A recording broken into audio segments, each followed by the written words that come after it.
to my channel. I haven't done this in a while, so just bear with me.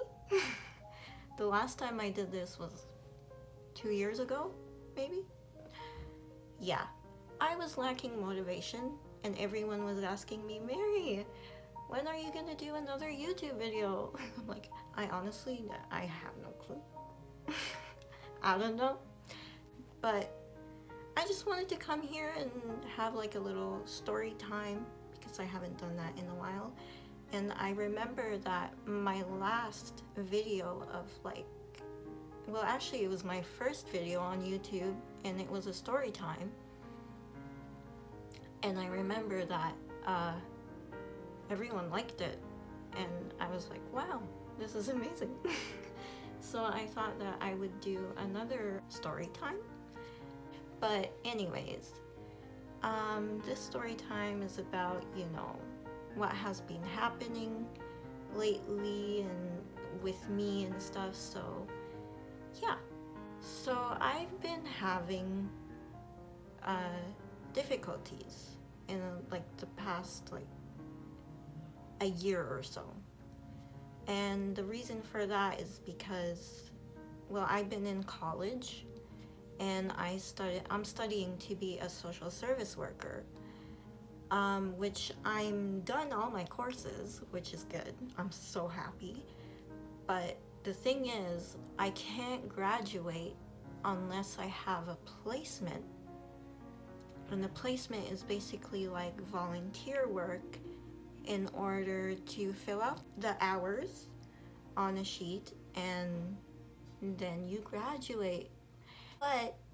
But it's 600 hours, so that's a lot. And I was in and out of school like maybe for 2 years because, you know, the first year I had health situations. You could see that in my first video. I had to take care of that and I had to be off of school for like 2 years. And then I went back.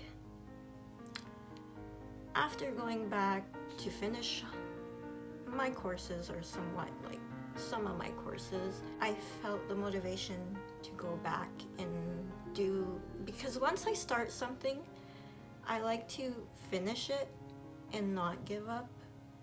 That's just me.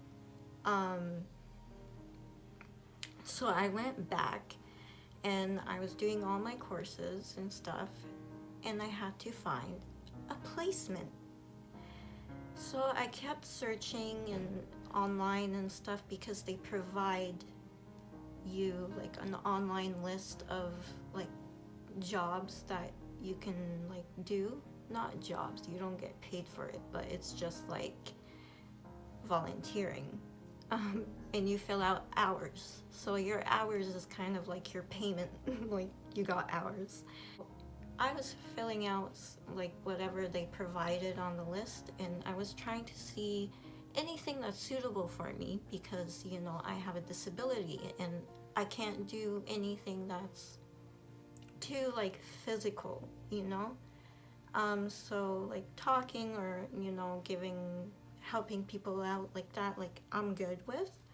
But I was looking when I went back to college and I was seeing if, you know, there's anything, and I was filling out and sending out my resume and cover letters and all that, but I haven't received anything. And there's a deadline too to finding a placement, and I was getting worried because no one's accepting me, and I'm like, why isn't no one accepting me? Like, this is social service work, you know, someone's bound to be like, hey Mary, okay, you can come in.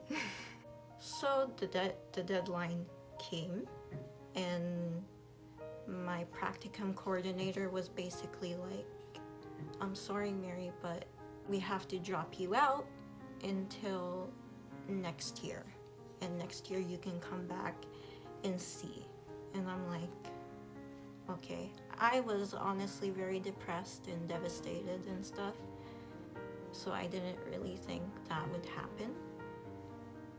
And then a year went by and I went back to college, and because you know, like I said, once I start something, I don't like to end it, and I like to finish whatever I started. So I pushed myself to go back to college to finish and find that placement that I'm supposed to have. But the problem is, again, the same problem happened. I couldn't find a placement, and I'm like, what is going on? Yes, there should be someone helping me and stuff, but I get it. Like, they have a lot of students and stuff they have to deal with, but like, I have a disability. What do you expect me to find, you know, on my own? So I did need the help, but it was kind of minimal help. So they had to drop me out again, and I was like, oh my gosh, like, why is this happening? So I was very depressed, like very, and I was not motivated at all to do anything, and I was losing hope of like so much, because school was the only thing that can, you know, get me to the next step. So yes, I was really depressed, and I didn't know what to do and stuff, and I felt like my family and stuff, they noticed, and they really felt bad, and they tried to help me out and see what they can do, but can't really do too much in this situation. After going out of school again for the second time, I was devastated.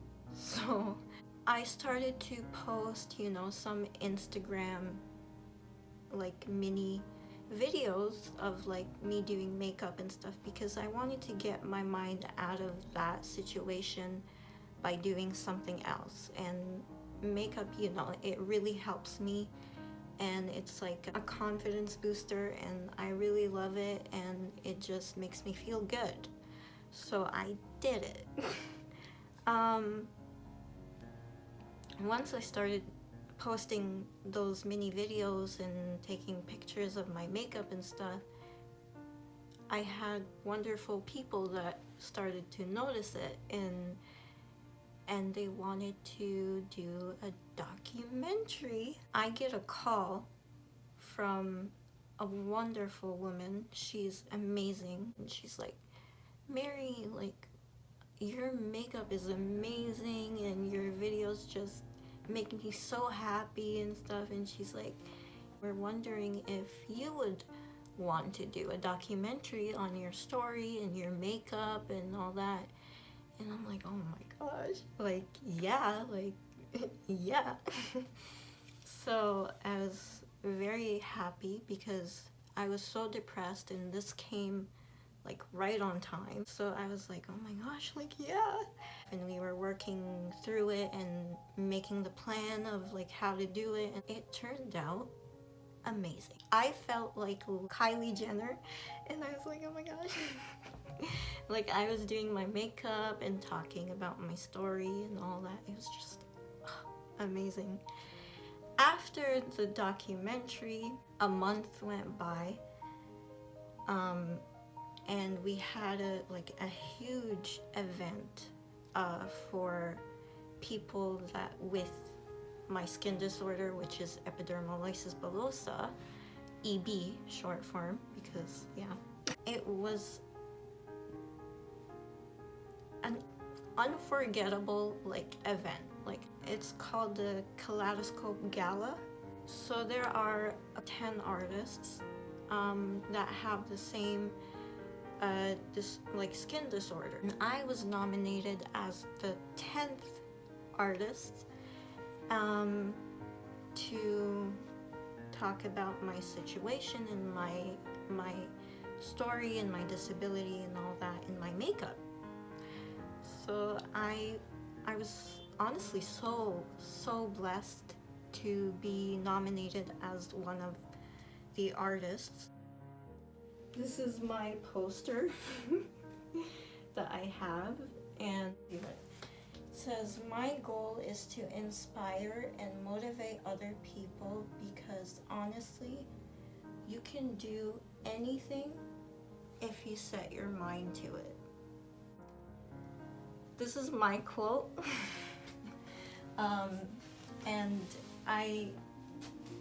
whatever I said, I really meant it, because honestly, to be real, you can do anything you set your mind to. This is so unreal, you know, like I was like, this can't be happening.